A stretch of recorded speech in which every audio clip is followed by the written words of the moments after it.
மூணாவது இடத்துல இருக்குது யாருன்னா டியா டேவிஸ். இவங்களுக்கு பின்னாடி ஒரு பெரிய பேக் ஸ்டோரி இருக்கு. ஏன்னு சொன்னா இவங்க பிறக்கும்போது அவங்களுடைய அப்பாவுக்கு வெறும் 15 வயசு தான் இருக்கு. அப்பாவுக்கு தப்பாம பிறந்த இந்த குழந்தை தன்னுடைய 14 வயசுல இவங்களுடைய பாய் ஃப்ரெண்டான வில்லியம்ஸோட சேர்ந்து ஒரு குழந்தைய பெத்துக்கிட்டாங்க. இப்படி 14 வயசுலயே குழந்தைய பெத்துக்கிட்டு அதை வளர்த்து எடுத்திருக்காங்க அவங்க ரெண்டு பேரும். சோ தன்னுடைய 28வது வயசுலேயே யங் தாத்தா பாட்டி ஆயிருக்காங்க டியா டேவிஸோட அப்பா அம்மா.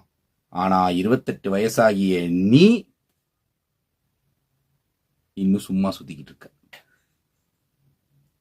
இதை நினைச்சு நான் அழுகுறதா சிரிக்கிறதானே தெரியல. சிரிக்கிற நீ வெக்கமால. அடுத்தது 4th பிளேஸ்ல இருக்கிறவங்க ஏப்ரல் வெப்ஸ்டர். இவங்க தன்னுடைய முதல் குழந்தையை பெற்றெடுக்கும் போது இவங்களுக்கு வெறும் வயசு 13 தான் ஆயிருக்கு. சரி, நடந்தது நடந்து போச்சு. இதுல என்னடா நடந்தது நடந்து போச்சு, நடந்தது நடந்துட்டு போச்சு, நடக்காது